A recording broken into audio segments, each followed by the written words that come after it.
ഒരു ബിസിനസ് വളർത്താൻ ഒരുപാട് വഴികളുണ്ടല്ലേ? അതിൽ ഏറ്റവും പവർഫുള്ളായ ഒന്നാണ് ഈ സ്ട്രാറ്റജിക് പാർട്ട്ണർഷിപ്പുകൾ. പക്ഷെ ഒരു പ്രശ്നമുണ്ട്. ഇത് ശരിയായി ചെയ്തില്ലെങ്കിൽ പണിപാളും, ഗുണത്തേക്കാൾ കൂടുതൽ ദോഷം വരും. അപ്പോൾ എങ്ങനെയാണ് ഒരു പാർട്ട്ണർഷിപ്പ് ക്ലിക്കാക്കുന്നത്? വാ നമുക്ക് നോക്കാം. നിങ്ങൾ ശ്രദ്ധിച്ചിട്ടുണ്ടോ, ചില കുഞ്ഞു കമ്പനികൾ, ചില സ്റ്റാർട്ടപ്പുകളൊക്കെ പെട്ടെന്നൊരു ദിവസം മാർക്കറ്റിൽ ഒരു തരംഗമുണ്ടാക്കുന്നത്? നമ്മൾ വിചാരിക്കും, ഇവർക്കെങ്ങനെ ഒറ്റയടിക്ക് ഇത്രയും ആളുകളിലേക്ക് എത്താൻ പറ്റി? ഇതിൻ്റെയൊക്കെ പിന്നിലെ രഹസ്യമെന്താണെന്നറിയുമോ? പലപ്പോഴും അതിൻ്റെ ഉത്തരം ഒന്നേയുള്ളൂ: പാർട്ട്ണർഷിപ്പുകൾ. അപ്പോ ശരി, ഈ പാർട്ട്ണർഷിപ്പ് എന്ന കളിയുടെ റൂൾസ് എന്തൊക്കെയാ? നമുക്കിതൊരു 5 സിമ്പിൾ സ്റ്റെപ്പായിട്ട് ഒന്ന് നോക്കാം. അതായത്, എന്തിന് ഒരു പാർട്ട്ണർഷിപ്പ് വേണം എന്ന് തുടങ്ങിയിട്ട് ഏതൊക്കെ ടൈപ്പുണ്ട്, എങ്ങനെ കറക്റ്റ് ആളെ കണ്ടുപിടിക്കാം, പിന്നെ അതെങ്ങനെ നടപ്പിലാക്കാം, അവസാനം ഇത് വർക്കായോ ഇല്ലയോ എന്ന് എങ്ങനെ അളക്കാം, ഇതെല്ലാം നമ്മൾ കവർ ചെയ്യും. ഓക്കെ, നമുക്ക് തുടങ്ങാം.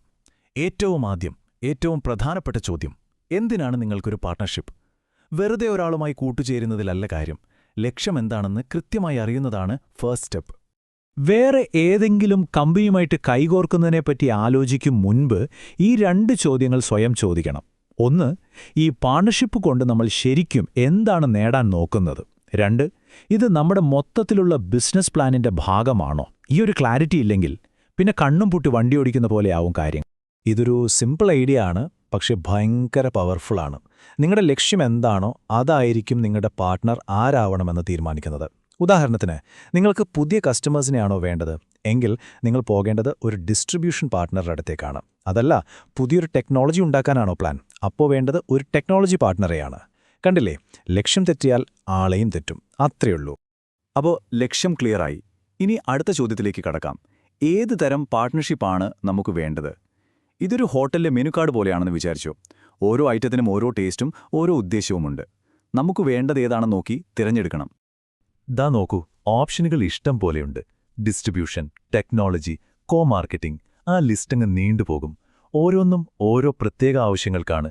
ഇതിൽ ഏറ്റവും കോമൺ ആയിട്ട് കാണുന്ന 2 എണ്ണം നമുക്ക് പെട്ടെന്നൊന്ന് പരിചയപ്പെടാം. ആദ്യത്തേത് ഡിസ്ട്രിബ്യൂഷൻ പാർട്ട്ണർഷിപ്പ്. സിമ്പിളായി പറഞ്ഞാൽ, നിങ്ങളുടെ പ്രൊഡക്റ്റ് കൂടുതൽ ആളുകളിലേക്ക് എത്തിക്കാൻ ഓൾറെഡി ഒരു വലിയ നെറ്റ്വർക്കുള്ള ഒരാളുമായിട്ട് കൂട്ടുചേരുന്നു. പെട്ടെന്നൊരു പുതിയ മാർക്കറ്റിലേക്ക് കയറണമെങ്കിൽ ഇതിലും നല്ലൊരു ഷോർട്ട് കട്ടില്ല. അടുത്തത് കോ മാർക്കറ്റിംഗ്. പേരുപോലെ തന്നെ 2 കമ്പനികൾ ഒരുമിച്ച് മാർക്കറ്റിംഗ് ചെയ്യുന്നു. ചിലപ്പോൾ ഒരുമിച്ചൊരു പരസ്യം ചെയ്യാം, അല്ലെങ്കിൽ സോഷ്യൽ മീഡിയയിൽ ഒരുമിച്ചൊരു ക്യാമ്പയിൻ നടത്താം, അതുമല്ലെങ്കിൽ ഒരു ഈവന്റ് നടത്താം. ഇതിന്റെ ഗുണമെന്താന്ന് വെച്ചാൽ, എന്റെ ഓഡിയൻസിനെ അവർക്കും അവരുടെ ഓഡിയൻസിനെ എനിക്കും കിട്ടും. ഒരു വിൻ വിൻ സിറ്റുവേഷൻ. ശരി, അപ്പോൾ നമുക്ക് എന്തു വേണമെന്നറിയാം. ഏത് ടൈപ്പ് പാർട്ട്ണർഷിപ്പാണ് വേണ്ടതെന്നും ഒരു ഐഡിയ കിട്ടി. ഇനി വരുന്നത് കുറച്ച് ടഫായ ഒരു ഭാഗമാണ്.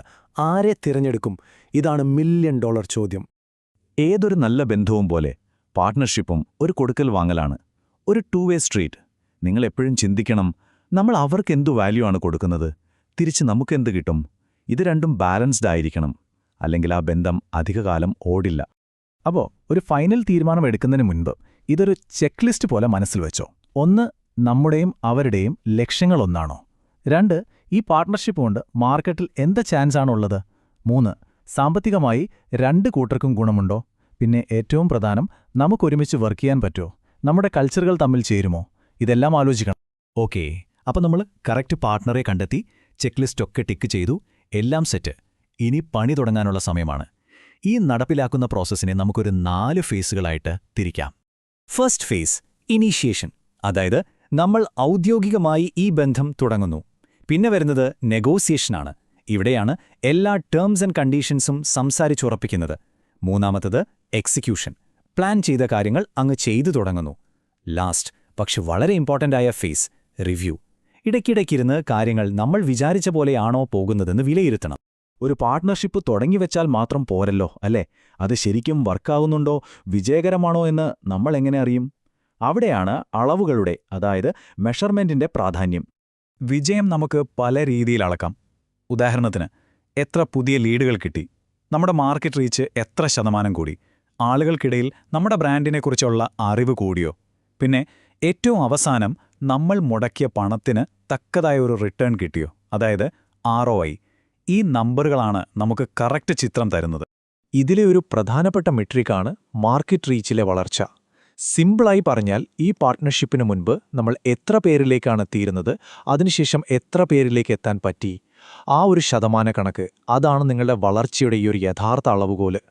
പക്ഷേ എന്തുതന്നെ പറഞ്ഞാലും ബിസിനസ്സിൽ അവസാനം പ്രധാനം ഈ ചിഹ്നമാണ്, ഡോളർ ചിഹ്നം. അതായത് റിട്ടേൺ ഓൺ ഇൻവെസ്റ്റ്മെന്റ്. ഒരു പാർട്ണർഷിപ്പിനു വേണ്ടി നമ്മൾ സമയം ചെലവാക്കി, പണം ചെലവാക്കി, അതിന് പകരമായി എന്ത് സാമ്പത്തിക നേട്ടം തിരിച്ചു കിട്ടി? ഒരു നല്ല പാർട്ണർഷിപ്പിന്റെ അടിത്തറയെന്ന് പറയുന്നത് ഈ കണക്കുകളാണ്. അപ്പോൾ ഇതെല്ലാം കേട്ട് കഴിയുമ്പോൾ നിങ്ങൾ സ്വയം ചോദിക്കേണ്ട ഒരേയൊരു ചോദ്യം ഇതാണ്: എന്റെ ബിസിനസ്സിന്റെ ഇപ്പോഴത്തെ സ്റ്റേജിൽ ഏത് തരം പാർട്ട്ണർഷിപ്പാണ് എനിക്ക് ഏറ്റവും കൂടുതൽ സ്ട്രാറ്റജിക്കും ഫിനാൻഷ്യലുമായ വാല്യൂ തരുന്നത്? ആ ചോദ്യത്തിനുള്ള ഉത്തരത്തിലാണ് നിങ്ങളുടെ അടുത്ത വലിയ വളർച്ച ഒളിഞ്ഞിരിക്കുന്നത്.